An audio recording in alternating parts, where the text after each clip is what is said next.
নমস্কার সবাইকে, আরও একটা ভিডিওতে সবাইকে স্বাগত জানাই। আশা করি সবাই ভালো আছেন, সুস্থ আছেন। আমের মোরব্বা, আমলকির মোরব্বা তো আমরা করেই থাকি। আজকে তৈরি করব আঙুরের মোরব্বা। এভাবে বানিয়ে স্বাদ তো দারুণ হবেই, 1 মাস অবধি রেখে দিতে পারবেন এয়ারটাইট কন্টেনার করে। রুটি বলুন, ভাত বলুন, যে কোনো কিছুর সাথে কিন্তু দারুণ লাগে এই আঙুরের মোরব্বা। চলুন দেখে নেওয়া যাক আজকের ভিডিও। আমি এখানে 500 মতো আঙুর নিয়েছি। তো প্রথমে আঙুরগুলোকে একটু ছাড়িয়ে নেব। আর একটু লম্বা আঙুরেই কিন্তু এই মোরব্বাগুলো খেতে বেশি ভালো হবে। জল আর অল্প একটু বেকিং সোডা দিয়ে আঙুরগুলোকে অন্তত 10 মিনিট একটু ভিজিয়ে রাখবো। বেকিং সোডার বদলে চাইলে নুনের ব্যবহারও করতে পারেন। তারপরে ভালো মতো ঠান্ডা জল দিয়ে কিন্তু 2 থেকে 3 বার ডলে ডলে ধুয়ে নেব। যেহেতু বাজারে একদম খোলা বিক্রি হয়, এর মধ্যে কিন্তু প্রচুর ময়লা থাকে, সেগুলোকে কিন্তু ভালো মতো পরিষ্কার করে নিতে হবে। বেকিং সোডা দেওয়াটা আমার কোনোভাবে মিস হয়ে গেছে, দেখানো হয়নি। তো এখানে আঙুরগুলো জল ঝরিয়ে নেওয়ার পরে কড়াইতে 1 কাপ মতো চিনি আর 1/2 কাপ জল দিচ্ছি। চিনি আর জল ভালো মতো মিশিয়ে নেব। আমি বাড়িতে থাকা একটা ছোট কাচের বাটিতেই নিয়েছি চিনির মাপটা। গ্যাসের ফ্লেমটা মিডিয়ামে করে প্রথমে চিনিটাকে ভালো মতো মিশিয়ে নেব।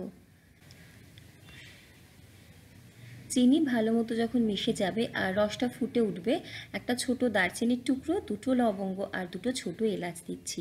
ছোট এলাচের বদলে কিন্তু বড় এলাচেরও ব্যবহার করতে পারেন। একটা ছোট এলাচ দিয়েছি, তার বদলে একটা বড় এলাচের ব্যবহার করতে পারেন। এলাচটা একটু ফাটিয়ে দেবেন। এবারে এর মধ্যে ভালো মতো ধুয়ে নিয়ে জল ঝরিয়ে নেওয়া আঙুরগুলো দিয়ে দিচ্ছি। আর চিনির শিরার মধ্যে আঙুরগুলোকে ফুটতে দিতে হবে। দিয়ে দেবো 1/4 চা চামচ পরিমাণে নুন। বিট নুনেরও ব্যবহার এখানে করতে পারেন। এখানে কিন্তু তেমন কোনো আর মশলা লাগে না, মোরব্বা কিন্তু একদম এরকম সিম্পলি থাকে।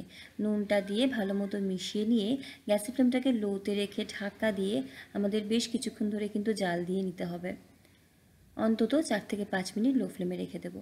দেখুন চিনির আঙুরের কালারটা কিন্তু একদম পাল্টে গেছে। তো এই সময় একটু আঙুরটাকে টিপে দেখে নেব যে আঙুরটা সফট হয়েছে কিনা। তো একটা আঙুর স্প্যাচুলা দিয়ে তুলে নিয়ে হাত দিয়ে একটু চেপে দেখে নেব যে আঙুরটা সফট হয়ে গেছে কিনা। তো এখানে আর একটুখানি আঙুরটা সফট হলে ভালো হয়। তো এবারে গ্যাসের ফ্লেমটা লোতেই রাখলাম আর ঢাকা দিয়ে দিয়ে আরও 3 থেকে 4 মিনিট লো ফ্লেমে কিন্তু রেখে দেবো। একটু ধীরে সুস্থে, একটু ধিমি আঁচে যদি এই মোরব্বাটা করা যায়, দেখতেও ভালো হয় আর খেতেও ভালো হয়। আঙুরের একদম ভেতর অবধি কিন্তু রসটা যায়। তো এখানে দেখুন আরও 5 মিনিট মতো লো ফ্লেমে রেখে দিয়েছিলাম। আর কিছুক্ষণ এবারে ঢাকনাটা দেব না, লো ফ্লেমে রেখেই আঙুরের এই মোরব্বা জাল করে নিতে হবে। দেখতেই পারবেন, বুঝতেই পারবেন আস্তে আস্তে কালারটা একদম পাল্টে যাবে আর চিনির যে শিরাটা অনেকটা ঘন হয়ে যাবে।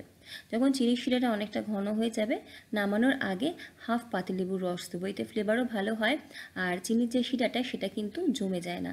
তবে ভিনিগারও দিতে পারেন। ভিনিগার বা পাতিলেবুর রস প্রিজারভেটিভেরও কাজ করে, বেশ কিছুদিন ভালো রাখার সাহায্য করে। যেহেতু বাজার থেকে আমরা যখনই কোনো আচার মোরব্বা কিনবো সেগুলোতে প্রিজারভেটিভ দেওয়া থাকে, তো বাড়িতে যেহেতু ব্যবহার করছি আমরা বা তৈরি করছি, প্রিজারভেটিভ ছাড়াই তৈরি করব। তৈরি হয়ে গেল আঙুরের মোরব্বা। গ্যাসের ফ্লেমটাকে বন্ধ করে দেব আর একদম ঠান্ডা করে নিয়ে একটা পরিষ্কার শুকনো এয়ারটাইট কন্টেনারে করে প্রায় 1 মাস অবধি কিন্তু রেখে দিতে পারেন। আর ফ্রিজে রাখলে তো আরও বহুদিন ভালো থাকবে। অবশ্যই রেসিপিটা বাড়িতে ট্রাই করবেন, খেতে ভালো লাগে, বাচ্চাদেরও খুব পছন্দ হবে। আজকের ভিডিওটি অবধি, দেখা হচ্ছে পরের ভিডিওতে অন্য কোনো রেসিপি নিয়ে। আমার ভিডিওগুলো ভালো লাগলে লাইক, কমেন্ট, শেয়ার, সাবস্ক্রাইব করে পাশে থাকবেন। সকলে ভালো থাকুন, সুস্থ থাকুন, হাসি খুশি থাকুন। ধন্যবাদ।